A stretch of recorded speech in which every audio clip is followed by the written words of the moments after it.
Hey, so got some more information for y'all today. Okay, before I get started, let me put this in the chat. Y'all can honestly unfollow this page. I'm gonna continue going live from this page. Probably like just until the end of the week or something like that. But other than that, I'm really moving these things over to Birth Sister Tayla on Instagram. Hey sis, assalamu alaikum. Oh, I should probably put the topic too, huh? Should I put the topic? I don't want to put the topic because I really want to bring that focus to that. I have a new page. Okay. Wa alaikum salam. Okay, so this is actually going to be about your using your love language to your advantage during your postpartum.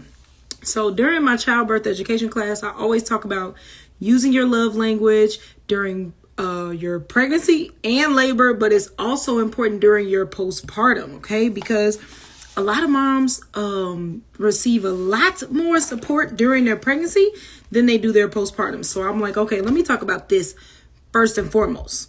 And then we could talk about during pregnancy and during labor. I'll probably follow up with those later on during the week. So why are love languages important? And first of all, what are these love languages people be speaking of? I feel like every time I hear about love languages, it's typically only for like relationship purposes. So people take the quiz and they want their partner to just automatically, just love them how they want to be loved. And it goes from there.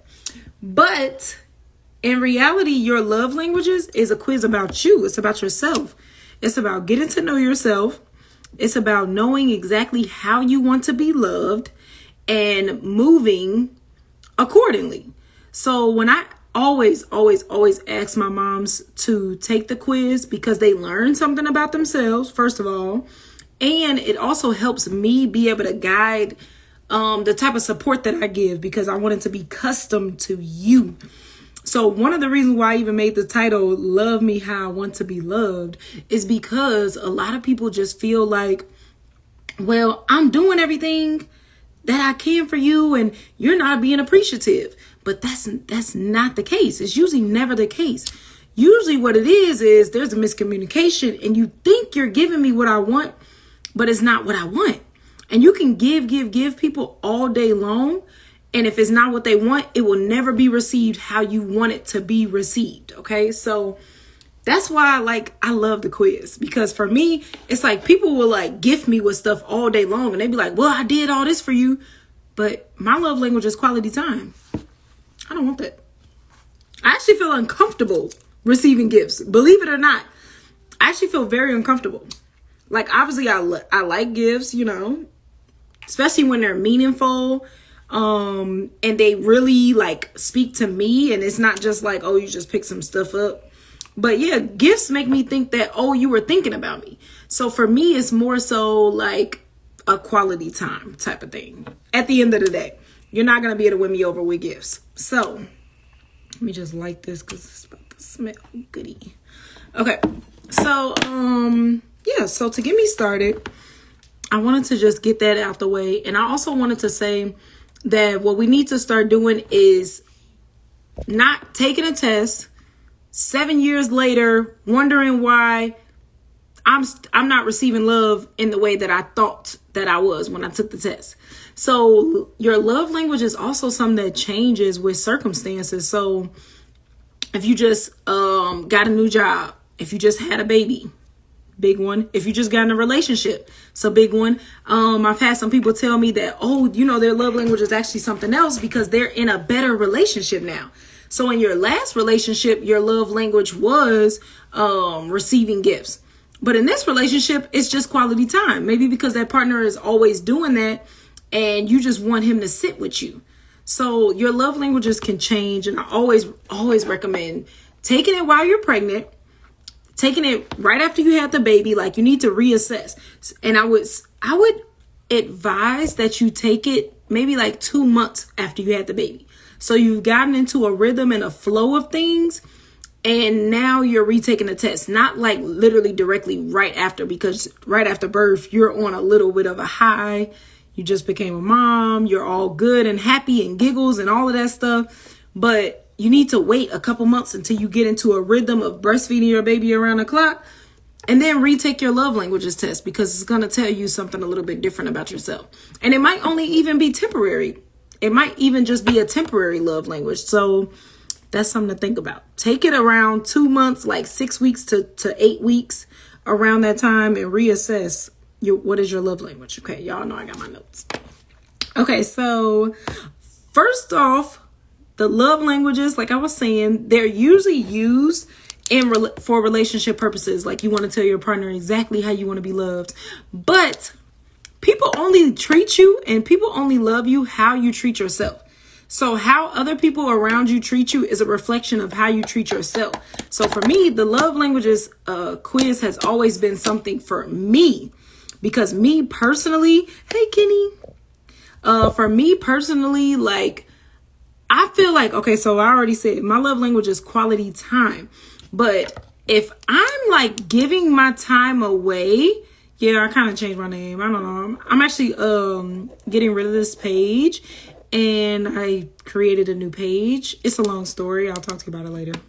But yeah, I'm still going to go live on this page because I've already started like doing a live a day. So I'm going to finish off probably this week, and then I'm just going to only start doing lives on my new page. But yeah, so for me, it's quality time. You can literally stalk me. You can stalk me. But if I'm in one of those moods where it's like, I just literally want to be by myself, I'm going to be by myself.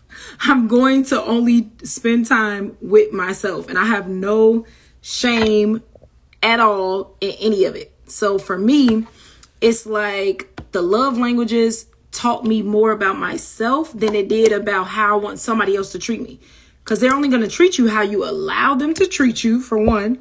And they're only going to treat you as a reflection of how you treat yourself. I'm trying to get those words right. So yeah, it's something for you. So if your love language is quality time, you just like me. Spend some time with yourself. Do things that you like when you're by yourself. It's not going to be like a loner vibe, because you're not that type of person to feel like alone when you're by yourself. I just don't be feeling like that. I don't know why. But I just don't. And I've always been like that. But if your love language is physical touch, then you might want to, like, do some self-care things where you're soaking your feet, giving like some foot massages, things like that. Always relate your love language back to yourself. How you want to be treated. Show yourself that first before you expect it from somebody else. Okay, so that's number one. The other thing that I wanted to go over is to communicate what you need.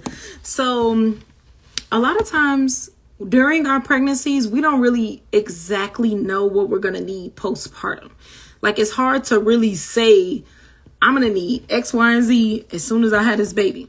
Especially if you're a new mom. Like, you ain't never had no baby before. You don't really know.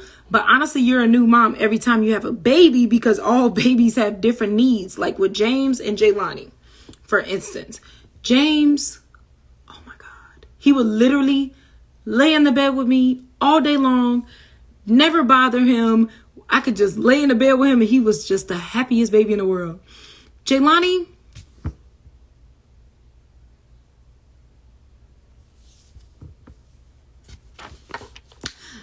she wanted to try to do flips off the windowsill as soon as possible. Like laying in the bed, no, that was not for her.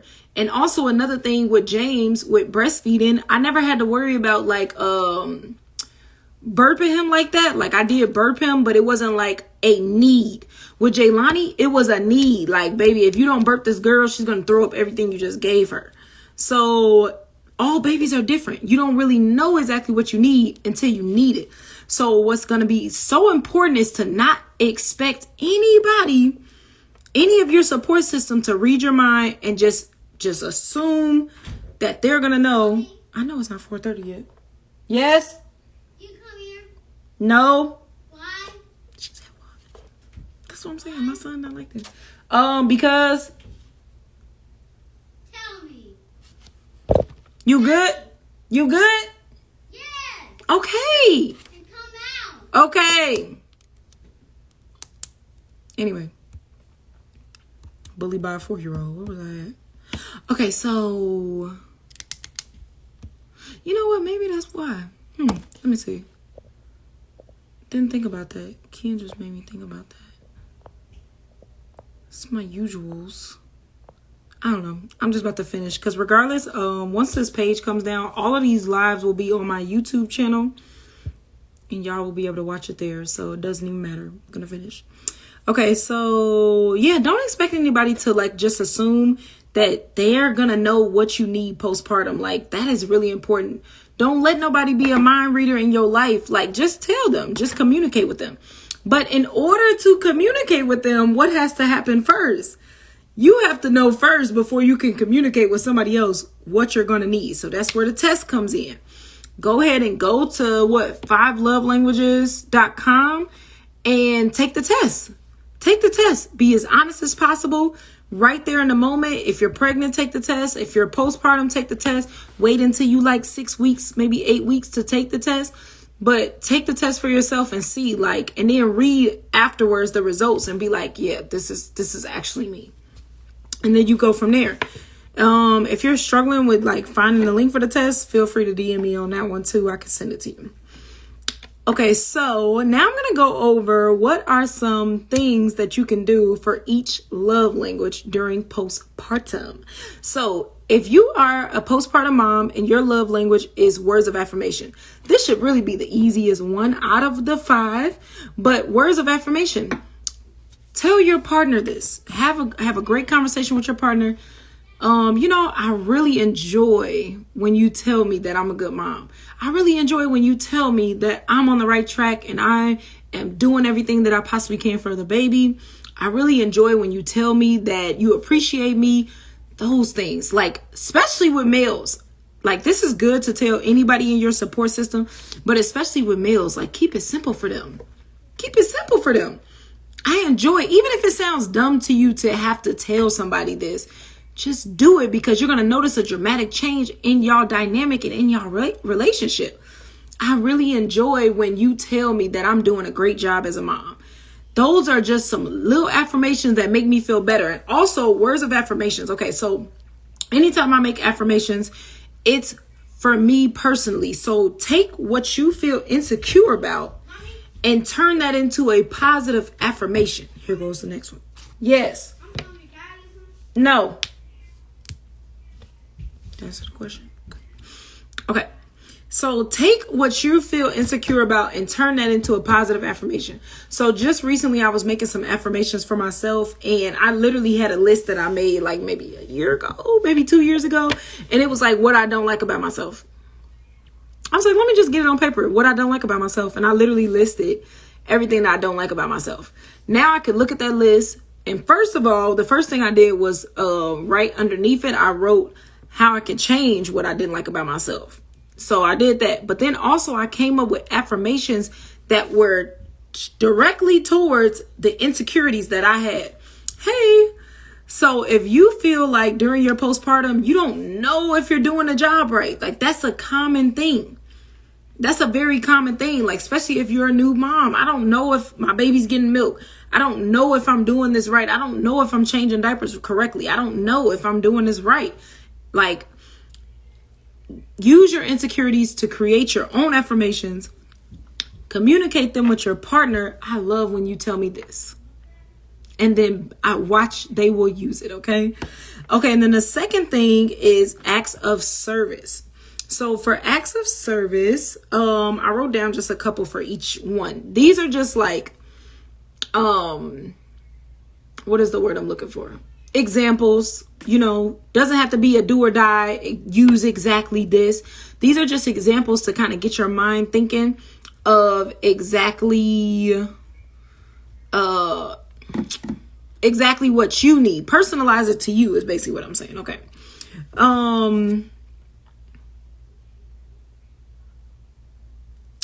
Okay, so for acts of service, and the reason why I say to personalize it to you, because a lot of people think acts of service is like, okay, cool, let me come over and wash some dishes.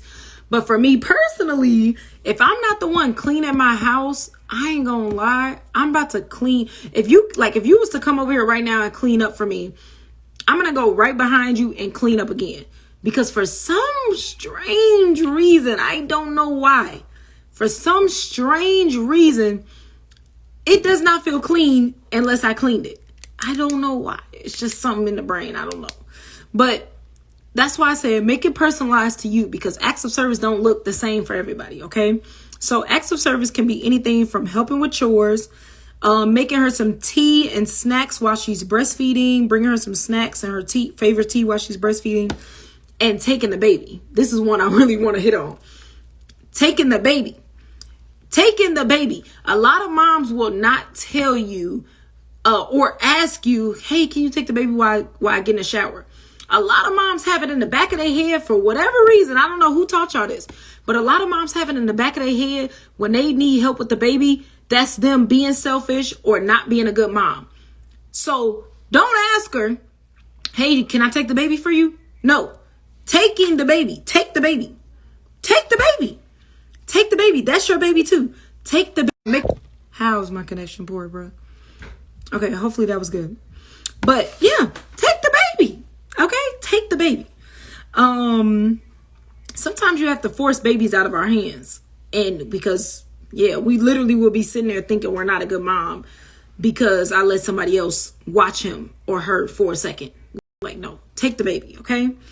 The third love language is receiving gifts. Okay, so this can be anything, but the ones that I wrote down is flowers, meaningful gifts, okay? Flowers, it has to be personalized to the person that you're dealing with, so you would know more so what they like and what they want. But flowers is always good. Spa treatments, so that's massages, sending her to get her nails done. All of those are really good gifts. And then what they would say is a push gift, right? Personalized to that person, what they might have been asking for a new phone for you don't know how long. Here's your push gift. Got you the new phone. Here you go. So use that person. And this is where listening comes into play too. Being able to listen. Okay. So receiving gifts. Then the fourth love language is quality time. So quality time is mine. Okay. So paternity leave is the first thing I wrote. Paternity leave. Think about it. Ask your job if they offer paternity leave, because for moms, they automatically know, they're going to take off work after they have the baby. Walaikum salam, Sister Victoria. They automatically know they're going to take off work when they have the baby. So for dads, ask if you can get some paternity leave.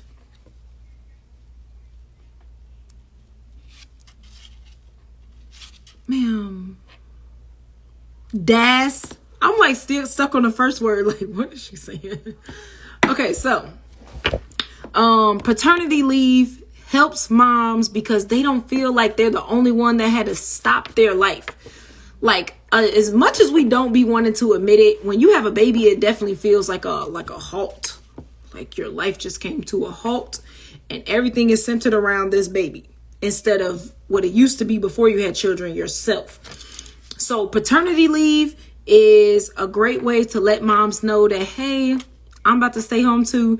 You're not the only one that's adjusting your schedule for our new baby and all of that. That is a great way to start with someone whose love language is quality time. Today's topic is love language during postpartum. I feel like I could have changed my name back, because I actually changed it just as like a little test thing, but I should have probably changed my name back and maybe even my photo, but whatever. All of these videos gonna be on YouTube later anyway.